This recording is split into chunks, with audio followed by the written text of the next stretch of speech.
Thank you. Before I talk about adversities, I'd like to share my little background, if you don't mind, Alan, please.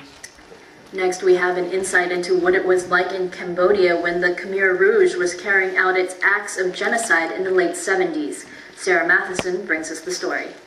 To look at Timothy Chhim, you cannot tell what he has lived through. He was in Phnom Penh in April 1975 when the Khmer Rouge took the capital city. He and his relatives were forced from their homes and taken to the killing fields. In this dark chapter of Cambodian history, 1/4 of the population was executed and every family was affected. They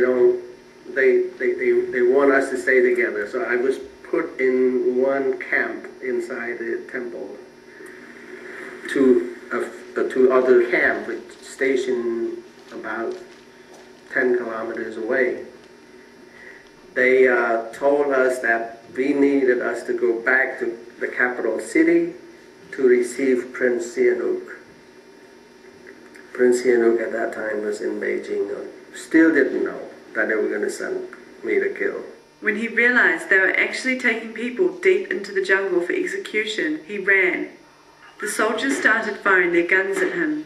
That's when I know that the reason that they collected all of us was not for going back to the capital. It's all of those people were sent to be killed. On February 17, former Khmer Rouge leader was facing trial. But in a country where the Prime Minister is a former member of the Khmer Rouge, many Cambodians feel justice is unlikely. Now the trial is for what? For 5 people? Top leadership? Can you imagine 1.7 million people is just being killed by 5 people and not anybody else is responsible for that? It's just not fair. He says China and Russia have been covering the role they played during the genocide. Not too many people believe that the Chinese really want this trial to complete it. The feeling is that justice is not going to be done. This is Sarah Matheson, NTD, New York.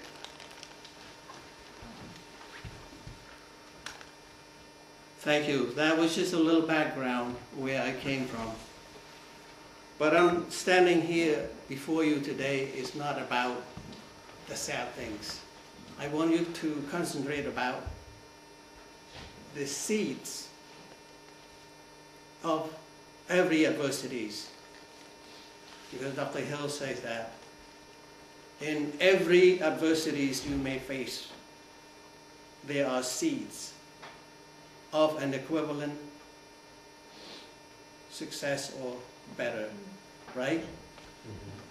So every dark moment that you face, there is always a seed in that moment that you can turn things around and make that moment, make that adversity into something else that can make you become very successful in any endeavor that you do, whether it's your business, your life, your marriage, or anything like that.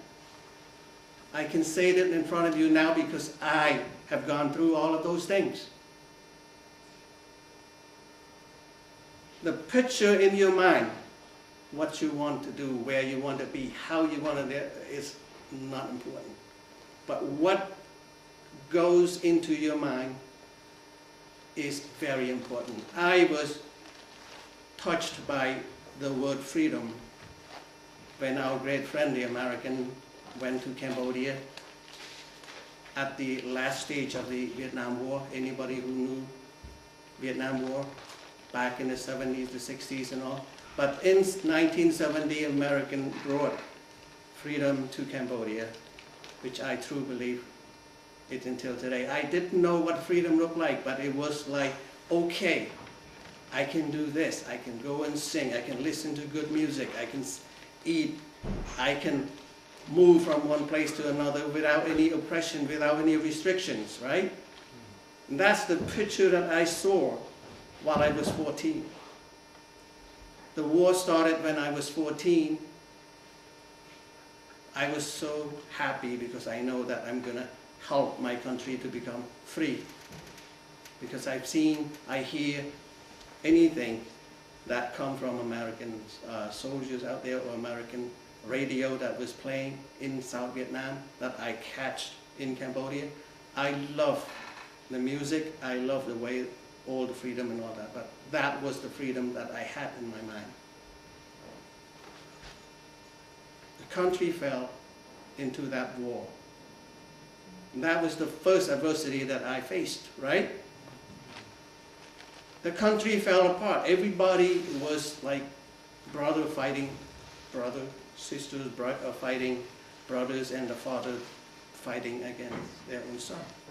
So the country was destroyed, and I was separated from the family for the first time. I could not go back home. I was sent to school. In Cambodia, when you reach like 3rd grade, you have to go away to school.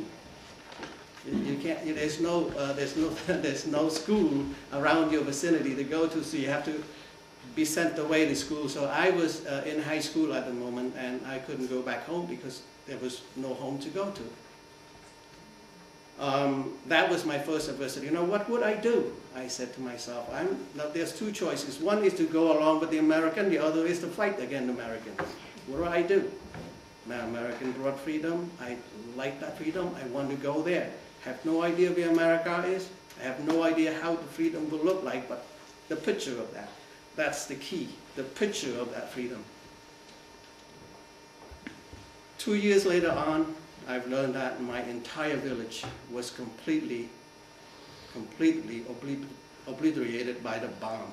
American 11, you know that, in the Air Force. The entire village and my home, the whole homes of my house, my mother's home, my sisters, my uncles and all that, they lived in the same village, gone. My mother was buried in the trenches for a day. She dug herself out somehow later on. I heard that news, so then I said, what am I going to do? Am I going to go and fight the American that bombed my village? Or am I going to stay with my freedom dreaming of freedom? I stick with the freedom. I went on to school during the daytime. I carried that long gun, which is taller than me, you know, that M1 thing. I'll drag the gun, fighting at night, and go to school during the day. But a year later on, the war was still going on. I finished high school. I said, well, what am I going to do now? I can't go home. I can't do anything. My home is no more home. My families are all gone somewhere.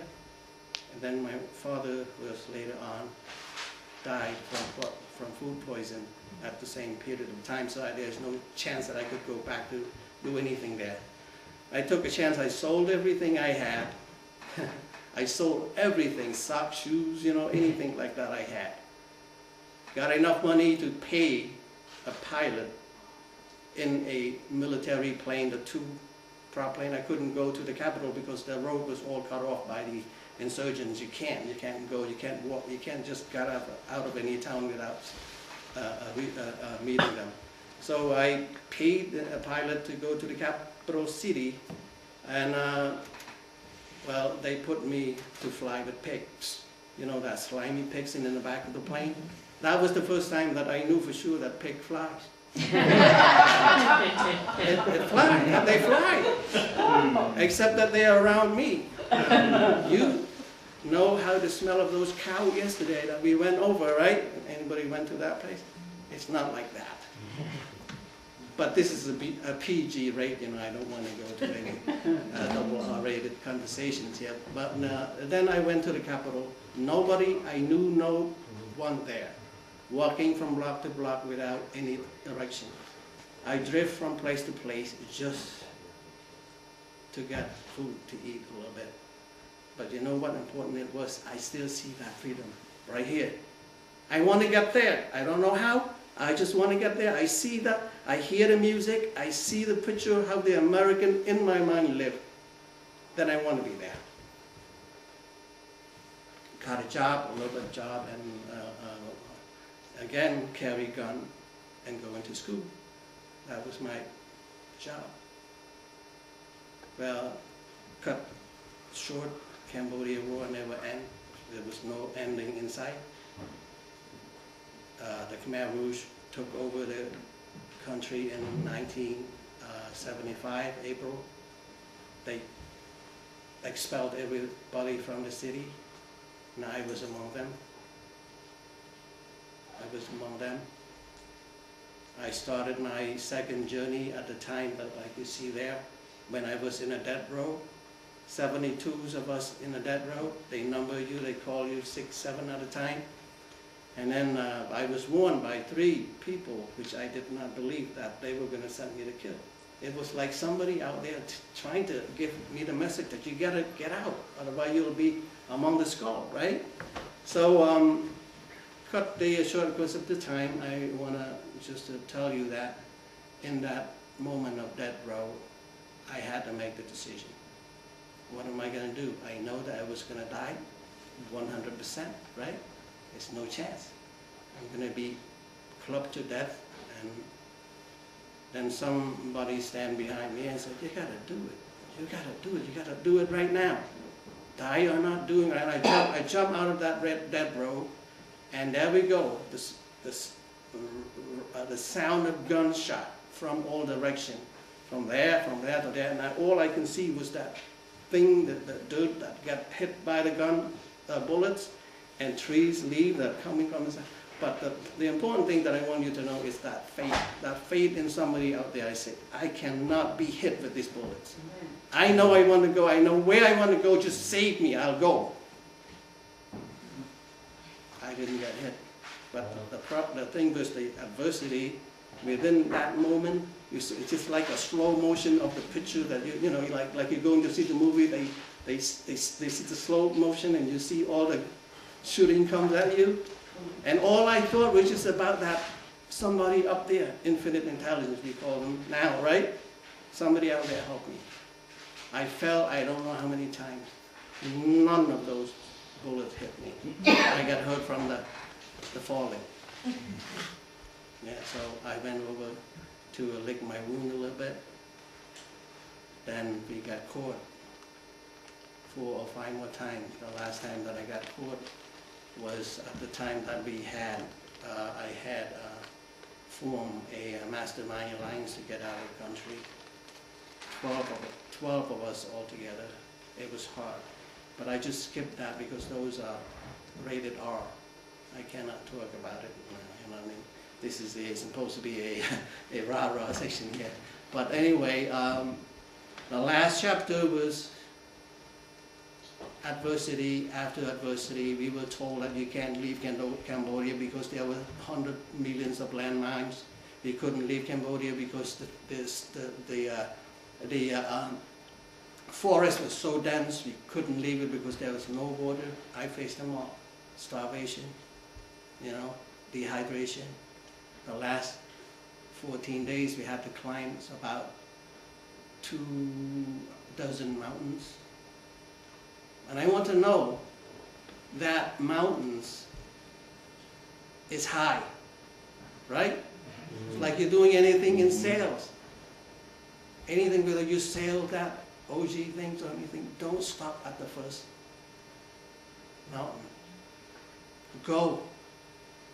Because when you climb on top of that mountain, what happened?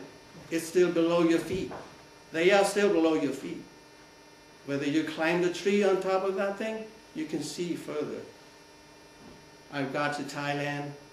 Somebody told me that. Well, after you reach all of the, after you face all of those adversities, you're going to still stuck with one more thing. You're going to be either shot to death by Thai soldiers or being in prison forever. But I'm here. There's a lot of space in between that you don't know, and it takes a long time to give you the information. The last time that I was doing this, it took me 2 days to clean lipsticks and all of that thing. So, I don't want to get a kiss from you, Chuck. I take a hug, no kiss. Okay. But Yeah, so my message to you here is that, yes, turn those adversities into success. Yes. Turn every one of them into success. Don't stop at the first phone call. Call them again.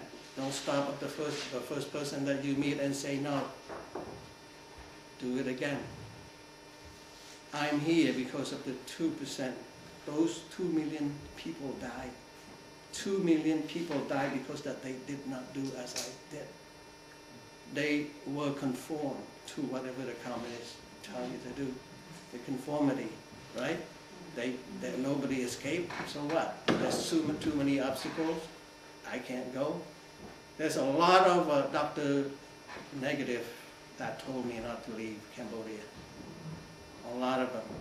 Yeah, a lot of them. Water, you're going to die because of become thirsty, then starvation and all that wild animals in the jungle. I wish I had more time, but that messages that I want to tell you is that do not stop. Go until you get to where you go. And that picture in your mind, I've got here, these things, I saw it when I was 14. I didn't know how I was going to get here, but that's not important. Don't know how. Put that picture in your mind and let infinite intelligence do the rest. I'm a living proof of that. Thank you very much. You're very kind.